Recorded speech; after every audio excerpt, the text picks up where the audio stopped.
Niccolo Machiavelli once argued that if you want to win, you must learn to lie. But what happens when power is no longer fought for in palaces or battlefields, but on Instagram, TikTok, and Twitter? The Renaissance thinker Machiavelli is remembered and often condemned as the philosopher of deception. His most infamous work, The Prince, written in the early 16th century, advised rulers that the appearance of virtue mattered more than virtue itself, that power was not about truth but about perception, and that those who were willing to deceive would always outmaneuver those who clung to honesty. "It is better to be feared than loved," he wrote, "if you cannot be both." His words were shocking then, and they remain unsettling now, because they stripped politics of its pretenses and revealed manipulation as its core engine. For centuries, kings, generals, and statesmen studied Machiavelli's text as a manual for survival in the brutal world of power. But today, his ghost lives in a very different place. Power is no longer just the domain of monarchs or generals. It is shaped by influencers who build empires out of carefully curated images, by corporations that sell not only products but identities, by politicians who campaign more on viral slogans than substantive policy. The new battlefield is digital. The new weapons are likes, shares, retweets, and algorithms. And Machiavelli's lessons, once confined to the intrigues of Florentine politics, now govern the everyday logic of social media. In the age of Instagram filters, Twitter feuds, and viral TikToks, deception is not an aberration, it is the currency of attention. Why do lies thrive online? Why do we reward the polished image over the unfiltered truth? To answer this, we need to understand Machiavelli's central insight. People do not see reality, they see appearances. And appearances can be crafted. He argued that rulers must cultivate an image of piety, generosity, and virtue, even while secretly acting with cruelty, cunning, and calculation. The masses, he believed, judge with their eyes, not their hearts. A prince could lie, cheat, or even kill, as long as he maintained the facade of legitimacy. To Machiavelli, morality was a tool, not a commandment. Truth was optional, but perception was non-negotiable. Now, fast forward to the 21st century. What is Instagram if not a global theater of appearances? What is Twitter if not a daily competition for narrative control? What is TikTok if not an endless performance where entertainment blurs into propaganda? Machiavelli would recognize all of this immediately. The prince has become the influencer. The court has become the feed. And the public, still judging with their eyes, rewards those who master the illusion. Psychology confirms what Machiavelli intuited centuries ago. Human beings are not naturally truth seekers. We are story seekers. Cognitive scientists have shown that our brains are wired to prefer narratives that confirm our beliefs, flatter our identities, and soothe our anxieties. Lies, especially well-crafted ones, are often more compelling than the truth because they fit the shape of what we want to believe. Social media exploits this vulnerability perfectly. Algorithms are designed to maximize engagement, and engagement is driven not by accuracy, but by emotional intensity. Outrage spreads faster than nuance. Simplistic slogans outperform complex explanations. Exaggeration beats moderation every time. A study published in Science in 2018 found that false news on Twitter spreads 6 times faster than true news, precisely because it is more novel, more emotionally charged, and more shareable. Here we see the digital reincarnation of Machiavelli's prince. On social media, those who tell people what they want to hear, who flatter their biases, who cloak themselves in carefully crafted images of virtue, gain followers and influence. Those who insist on uncomfortable truths are often ignored or punished. Just as Machiavelli warned rulers that honesty could be fatal, the modern influencer learns that authenticity is risky. Better to stage perfection than reveal flaws. Better to spin than to confess. Better to lie artfully than to stumble with sincerity. Consider the economics of attention. Social media is not a neutral platform. It is an economy where attention is the scarce currency. Every like, every share, every retweet is a unit of value. And in this economy, deception is not a bug, but a feature. Just as Machiavelli told princes to manipulate appearances, algorithms today reward those who manipulate attention. A post that triggers anger, envy, or desire will spread, regardless of whether it is true. An influencer who crafts a lifestyle that looks luxurious and enviable will gain followers even if the reality is debt and emptiness. A politician who reduces complex problems to simplistic slogans will dominate headlines even if their policies collapse under scrutiny. In each case, power goes to those who master the art of appearances exactly as Machiavelli predicted. But let us not rush to condemn without reflecting on ourselves. Machiavelli's insights endure because they expose not only the strategies of rulers, but the desires of the ruled. People say they want honesty, but do they really? Do we not prefer leaders who make us feel secure, influencers who inspire us, stories that confirm our worldview?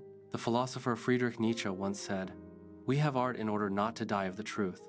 In the age of social media, perhaps we have lies in order not to drown in the complexity of reality. A polished feed is easier to digest than a messy life. A viral slogan is easier to share than a nuanced argument. A charismatic deceiver is easier to follow than a cautious truth teller. Here, psychology deepens the story.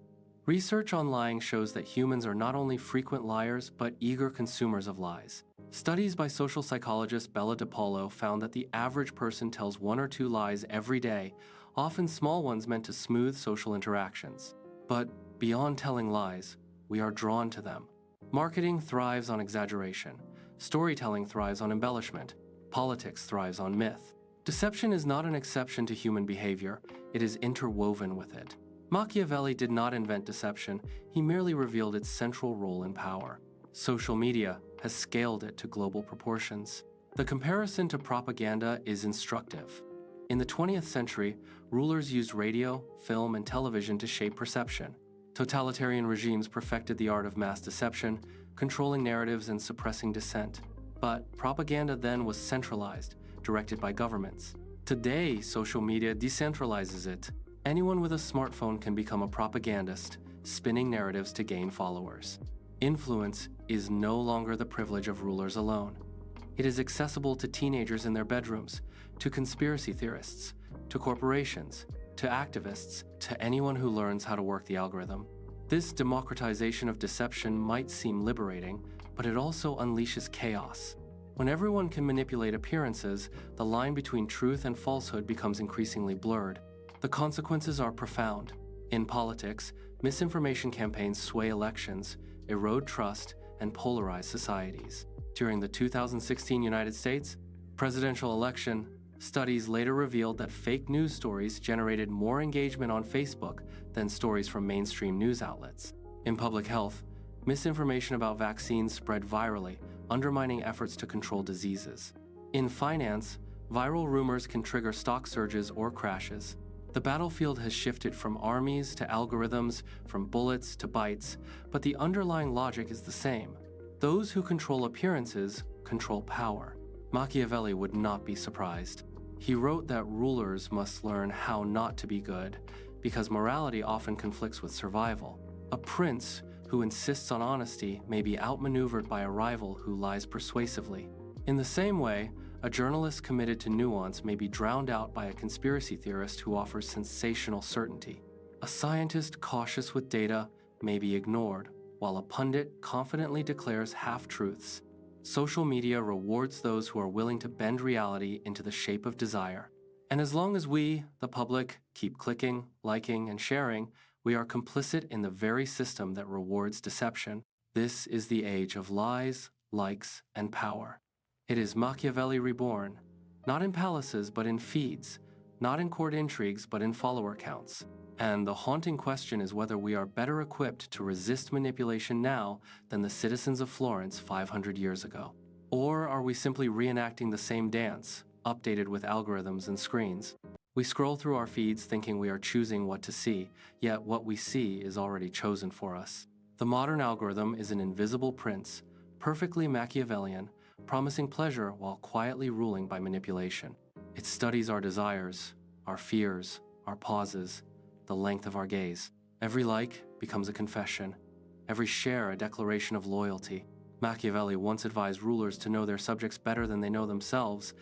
The algorithm fulfills that command with mathematical precision. It knows when you are bored, lonely, angry, or curious. It anticipates your next move, not through intuition, but through data. And like a clever ruler, it never orders, it merely nudges. You believe you are free, yet your choices are being shaped one swipe at a time. This is the psychology of persuasion at industrial scale. Behavioral scientists call it the economy of attention, but Machiavelli would have called it the struggle for control. In his Florence, the powerful maintained loyalty by spectacle public festivals, parades, and executions designed to capture emotion. Today, the spectacle is digital, a continuous carnival of content competing for our limited focus. Psychologists have shown that human attention is a finite resource. When overloaded, we rely on emotion rather than reason to decide what matters. Algorithms exploit this weakness. Outrage, envy, and desire are the most efficient shortcuts to attention, so the system favors them. Every post that triggers anger or admiration rises to the top.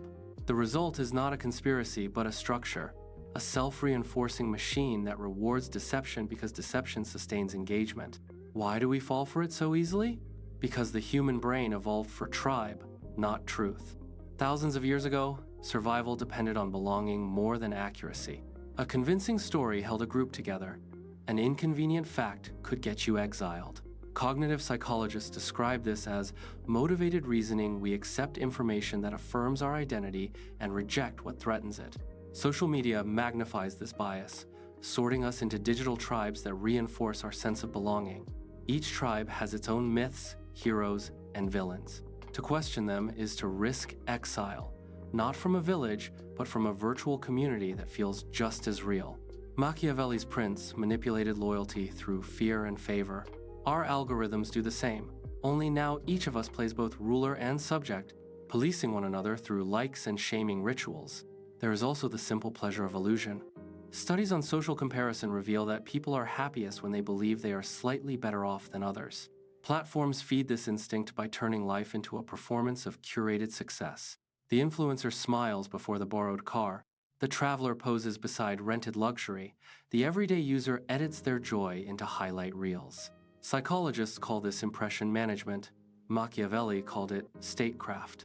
In The Prince, he urged rulers to appear generous without actually spending, merciful without truly forgiving, religious without being devout. The image was enough. On social media, the same logic governs our personal branding. Authenticity is a performance of authenticity. Virtue is a performance of virtue. Even outrage becomes a kind of theater, where moral passion doubles as marketing. We are all small princes now, curating our reputations before an invisible court of followers. Economically, this transformation has immense power. Advertising once sold products, now it sells identities. Corporations have learned that consumers are not buying shoes or phones, they are buying belonging, status, moral satisfaction.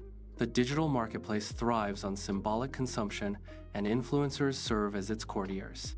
Machiavelli advised princes to maintain alliances with the wealthy while appeasing the crowd. Brands today perform the same balancing act, aligning with social causes to appear virtuous while pursuing profit.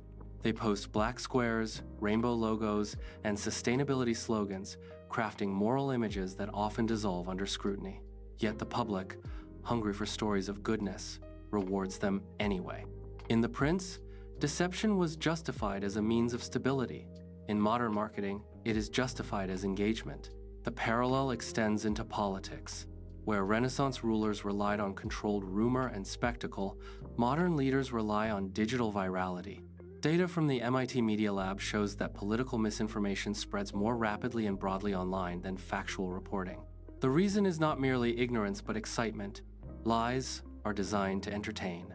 A fabricated scandal or exaggerated promise delivers emotional satisfaction, while truth demands patience and doubt. Machiavelli would have recognized this perfectly. He wrote that the people are always taken by appearances, and that wise princes must therefore contrive to deceive them. Our current information landscape institutionalizes that principle. Campaigns test slogans the way advertisers test colors. Bots amplify narratives, influencers repeat talking points, and perception becomes reality. Elections, like feeds, are battles of theater. At the center of this web lies the psychology of the lie itself. Lying is not only about words, but about control of narrative. When a person lies successfully, they rewrite reality in their favor. They feel a surge of power. Experiments in neuropsychology have shown that repeated lying desensitizes the brain's emotional centers, making dishonesty easier with practice. The more we lie, the less we feel the moral sting. On social media, this habituation occurs collectively. Every exaggeration, every filtered photo, every selective omission teaches us that truth is flexible. Over time, the collective threshold for deception rises. We are not shocked by dishonesty anymore. We expect it. In Machiavelli's world, cynicism was the privilege of elites.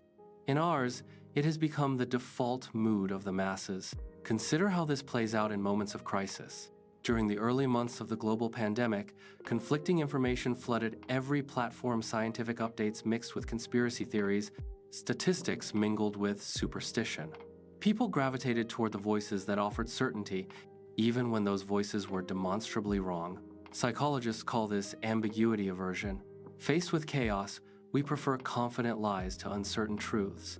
Machiavelli warned that a leader must always appear decisive, even when unsure, because hesitation breeds fear. Modern audiences, overwhelmed by information, reward the same trait. The calm, confident speaker gains followers. The cautious expert loses them. Thus, authority in the digital age is often inversely proportional to accuracy. The economics of attention reinforces this dynamic. Every click is measurable, every second of watch time monetized. Platforms have no incentive to slow the spread of falsehood because falsehood sells. In Machiavelli's Florence, rulers tax trade to fund their armies. Today, platforms tax our attention to fund theirs. We pay not with money, but with time and trust. The result is a feedback loop of deception. Lies generate outrage, outrage generates engagement, engagement generates profit, profit funds the next algorithmic refinement that makes lies even more effective. It is an elegant system, cold, efficient, and entirely human in its logic. And yet, within this machinery, there remains a flicker of self-awareness. Many users know they are being manipulated, just as citizens in Machiavelli's city knew their leaders were scheming. Still, they participate because participation itself has become survival. To withdraw is to vanish from relevance. In The Prince, Machiavelli advised rulers to adapt to fortune, to bend with the winds of change. In our age, that means adapting to the algorithm. The influencer who refuses to chase trends disappears. The journalist who resists clickbait loses readership. The citizen who avoids social media risks invisibility in civic life. The system rewards conformity not to truth, but to engagement. Behind these behaviors lies a deeper psychological need, the desire for significance. Likes function as micro-affirmations, digital echoes of belonging. Neuroscientists have found that receiving likes activates the same reward circuits as social approval in face-to-face interactions. Each notification releases a tiny dose of dopamine, reinforcing the habit. Machiavelli observed that people crave recognition more than justice. They would rather be admired than free. Social media perfects this insight. We trade privacy and authenticity for the fleeting thrill of being seen. Power today is measured not in territory, but in visibility. As visibility becomes power, ethics becomes performance. Virtue signaling, cancel culture, influencer, philanthropy, all are expressions of moral theater. A public apology, a tearful video, a charitable donation, these are the rituals by which digital princes maintain favor. Machiavelli wrote that a ruler should appear compassionate, faithful, humane, and religious, but be ready to act otherwise when necessary. Modern figures follow the same script. They issue statements crafted by teams of advisors, balancing remorse with defiance. The spectacle of morality replaces morality itself. And because the audience demands constant drama, redemption arcs and scandals cycle endlessly, feeding the machine of attention. Still, not every deception is malicious. Some are simply adaptive. Psychologists studying self-presentation note that individuals who manage impressions skillfully often enjoy higher social success. A bit of strategic exaggeration smooths social friction. The danger arises when the line between adaptation and manipulation vanishes. Machiavelli's prince was advised to lie only when the stakes justified it. Our digital princes lie habitually because the stakes, attention, engagement, profit, never disappear.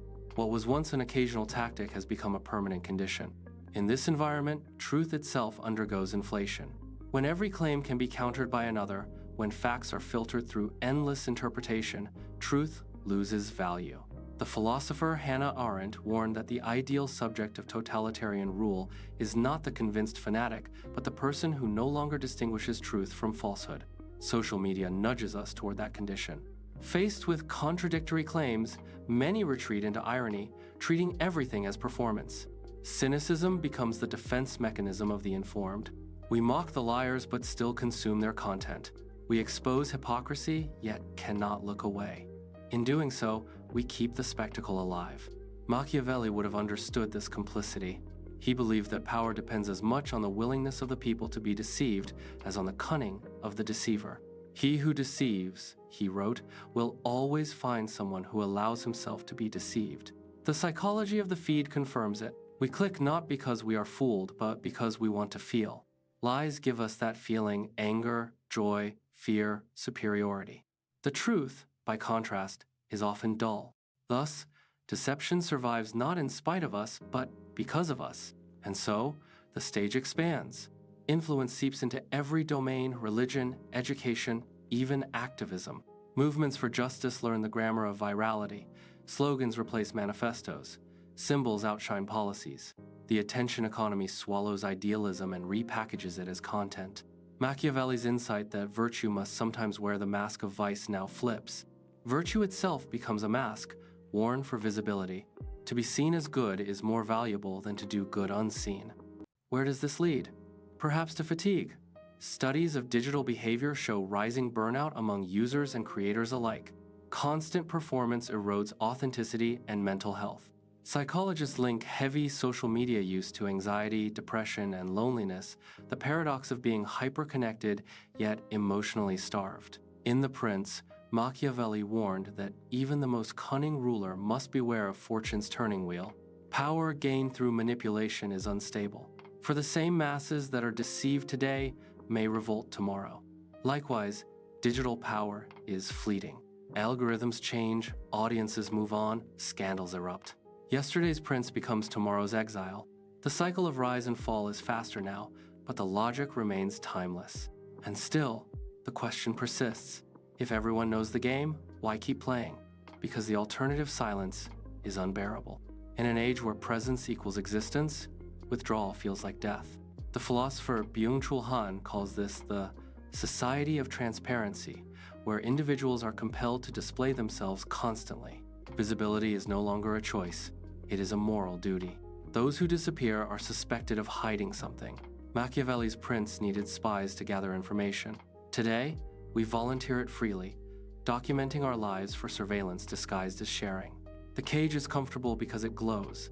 Thus, the digital world fulfills and transcends Machiavelli's vision.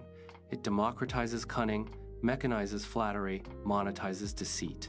It proves that power still obeys the same ancient principles, only accelerated by technology. The lie has not replaced truth. It has merged with it, creating a new reality that feels truer than facts, because it is designed to fit our desires. We live not in a post-truth world, but in a hyper-truth world, where every perspective is amplified until truth itself fragments into 1,000 profitable versions. The story will continue, as it always does, because Machiavelli's lesson was never about evil, but about realism. He did not teach rulers to corrupt the world. He described the world as it is. Social media, for all its novelty, simply confirms his realism. The tools have changed. The instincts have not. We still crave admiration, we still fear exclusion, and we still mistake appearance for essence. The screens in our hands are mirrors reflecting the same human drama that played out in Renaissance courts, now broadcast to billions. When the boundary between truth and illusion dissolves, morality begins to drift. For centuries, philosophers believed that truth was the anchor of ethics. Socrates insisted that knowledge of the good led naturally to doing the good. But Machiavelli broke that chain. He argued that survival sometimes required abandoning moral ideals, that power was the precondition of virtue. What good is moral purity, he asked, if it leaves you powerless to protect your city? In his eyes, deception was not sin, but strategy. The measure of an act was its outcome, not its sincerity. Many condemned him for cynicism, yet he was describing what rulers already did behind the veil of piety. 500 years later, the digital world has adopted his logic openly. We no longer whisper about manipulation, we call it strategy, branding, engagement. The language of marketing has replaced the language of morality. To understand why, we must look at how technology redefines the self. In the pre-digital world, identity was relatively stable. You were known within a community that remembered your history.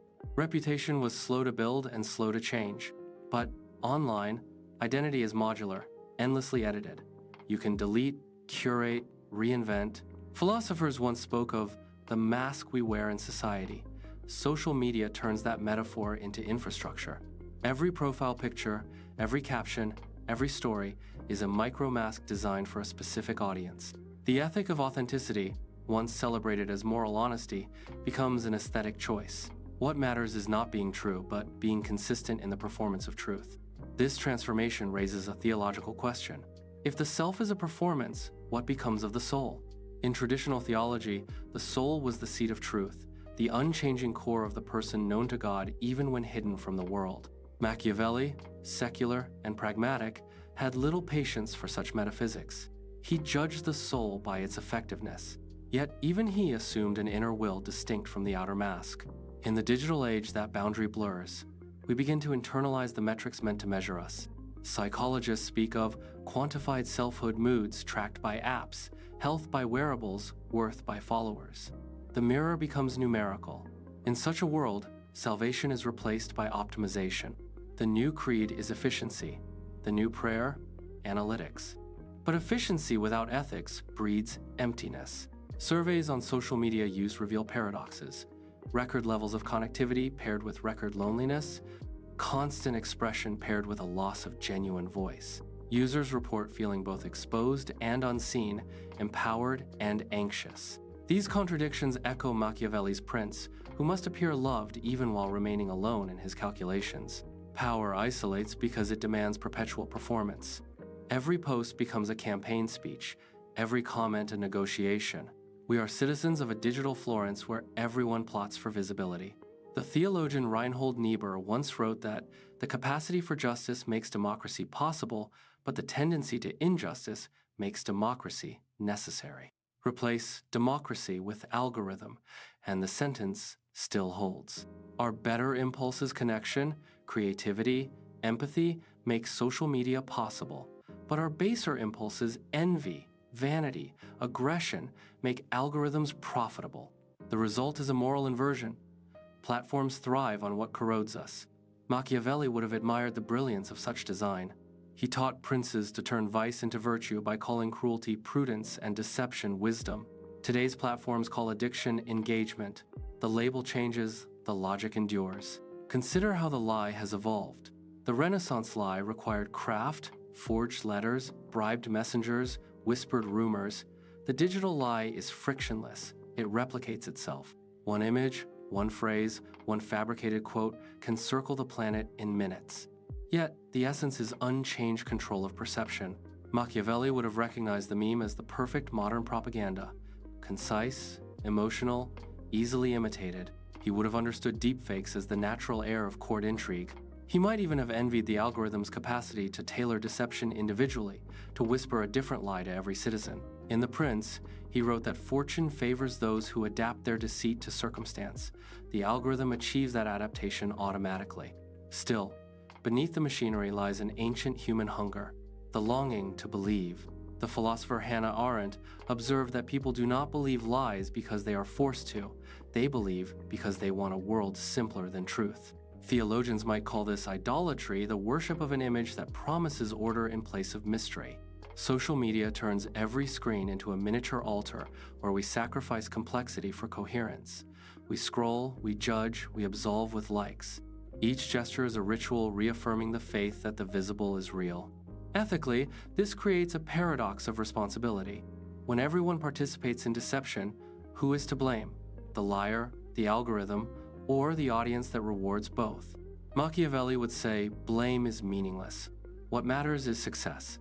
Yet moral philosophers insist that shared deceit erodes the very fabric of trust that society needs to survive. Studies in behavioral economics show that communities with low interpersonal trust suffer slower growth, weaker institutions, and higher corruption. Deception is efficient in the short term, but disastrous in the long. The Florentine secretary understood this too. He warned that cruelty must be swift and rare, not habitual, lest it breed hatred. Our algorithms have not learned that restraint. There is, however, a glimmer of resistance in the human conscience. Even amid the noise, people still search for authenticity, still crave unfiltered truth. The popularity of long-form podcasts, documentary journalism, and digital minimalism hints at fatigue with constant manipulation. In theological language, this is the yearning for grace, the moment when pretense collapses and something genuine breaks through. Yet, grace is fragile. Once a movement for authenticity gains traction, marketing quickly co-opts it. The unfiltered image becomes a new filter, the honest confession a new brand. We turn repentance into content. Machiavelli would smile. The prince who confesses sins publicly disarms critics and gains sympathy. The cycle continues. Perhaps the deeper issue is that truth has lost its metaphysical home. For centuries, truth was anchored in God, in nature, or in reasoned forces believed to exist beyond manipulation. Machiavelli shattered that transcendence by making truth a function of human perspective. Modern technology completes the descent. Truth is now a function of data. The theologian might say we have replaced revelation with recommendation. Our prophets are algorithms predicting what we want before we ask. In this new cosmology, mystery is inefficiency. The unknowable is a bug to be fixed. Yet human dignity has always lived in the space of mystery, in the recognition that some things cannot be quantified. When everything becomes measurable, even morality becomes a matter of metrics. Charitable acts are tallied by likes, outrage by retweets, virtue by visibility. The economist's logic of cost and benefit infiltrates the soul. Machiavelli anticipated this when he argued that rulers should calculate morality as they calculate risk. He was describing necessity. We have turned it into norm. The ethical question, is it right, quietly transforms into, will it work? Once that shift occurs, the machinery of deceit no longer needs villains. It runs on ordinary pragmatism. Yet history suggests that every system of manipulation eventually exhausts itself. The Baroque courts that perfected spectacle collapsed under their own extravagance. Propaganda regimes fell when citizens grew numb to slogans. The same fatigue is visible online. Algorithms must shout louder to hold our attention, but each new outrage dulls the senses further. Psychologists call this emotional burnout. Theologians might call it acedia, the spiritual torpor of souls saturated with noise. When nothing shocks us, even truth loses its power to heal. What would redemption look like in such a world? Machiavelli offered no salvation, only prudence. But his realism contains a hidden moral challenge. If deceit is inevitable, then integrity must be intentional. The prince who chooses honesty when deceit would suffice performs a radical act. Likewise, the citizen who chooses to verify before sharing, to listen before judging, commits a small rebellion. Ethics in the digital age may not be purity, but resistance, the deliberate slowing of the reflex to react. There is also the question of forgiveness. Online culture, obsessed with exposure, rarely forgives. Machiavelli advised rulers to punish decisively and then forget. Our digital mobs punish indefinitely. Screens remember what hearts should release. The theologian's notion of grace, a love that restores rather than erases, finds little space here. Perhaps that is the ultimate cost of perpetual visibility, a world without mercy. In such a world, even truth becomes weaponized, used to destroy rather than enlighten. And yet, within this dark mirror, there remains possibility. Technology magnifies both vice and virtue. The same networks that spread falsehood can also expose corruption, mobilize compassion, and preserve memory. During natural disasters and social movements, information shared online has saved lives and amplified voices long silenced. The difference lies not in the tool, but in the intention. Machiavelli would recognize this nuance. The art of politics, he said, lies in using necessity wisely. Power itself is neither good nor evil, only its purpose decides. To reclaim purpose, we may need to rediscover slowness. Philosophy, unlike the feed, requires patience. Theology requires silence. Psychology requires reflection. The virtues that sustain truth are precisely those our devices erode. Yet they are not extinct. They wait in the pauses between notifications. The question is whether we will allow ourselves to dwell there. Machiavelli ended The Prince with a call to seize opportunity, to shape fortune through bold action. Our opportunity may be the opposite, to step back, to reclaim the inner space where manipulation cannot reach. Still, we must be realistic. As he was, the system will not reform itself, for it is built on our appetites. The more we demand stimulation, the more it will supply. The first act of rebellion, therefore, is not technological but psychological, to understand our own complicity. We are both the deceivers and the deceived, the princes and the people, the algorithm and the data. The mirror shows both faces, and perhaps redemption begins when we stop pretending otherwise. The line between morality and strategy will never vanish. It is woven into human nature. But acknowledging that tension may be the first step toward wisdom. Machiavelli's honesty about dishonesty remains his paradoxical gift. He forces us to confront what we would rather deny.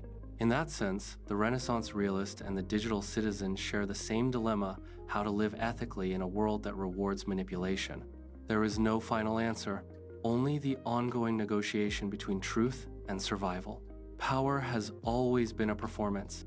Niccolo Machiavelli knew that 5 centuries ago when he warned that it is not reality, but perception that rules the world. In his Florence, power played out in courts and palaces. In ours, it unfolds in timelines and comment sections. The battlefield has moved from marble halls to glowing screens, but the weapons remain the same: flattery, fear, and the careful art of appearance.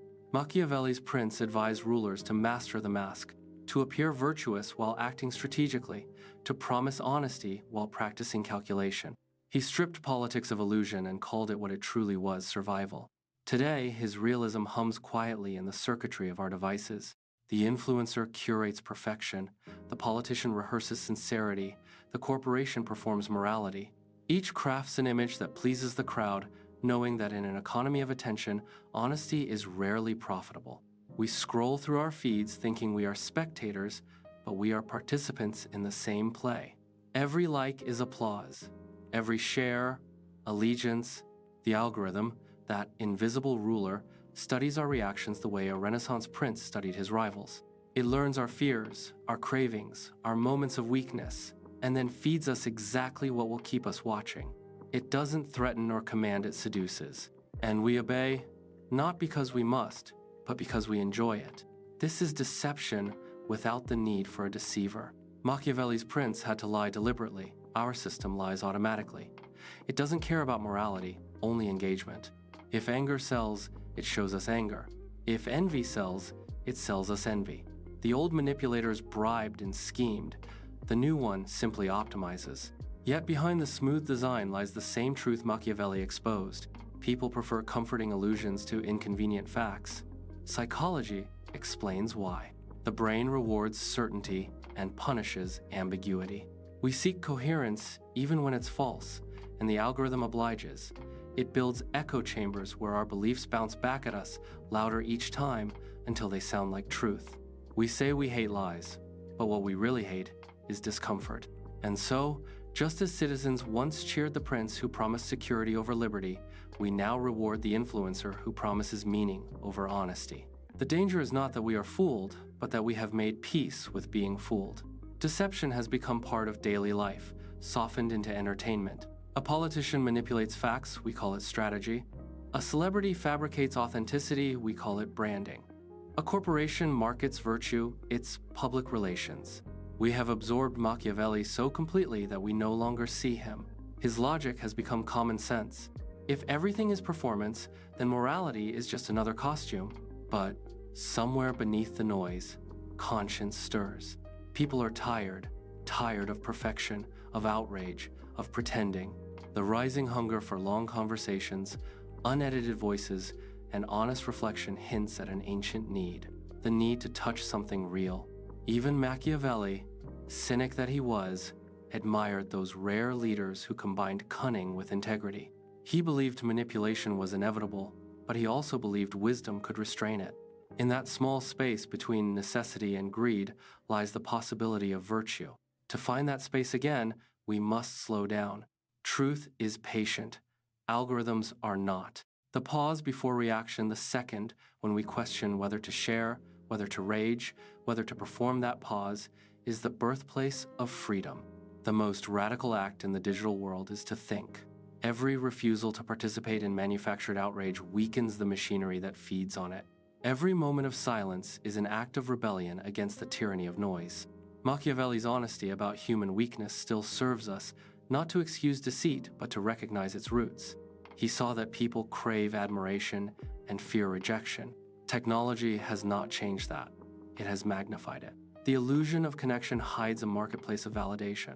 The more we chase approval, the more we surrender autonomy.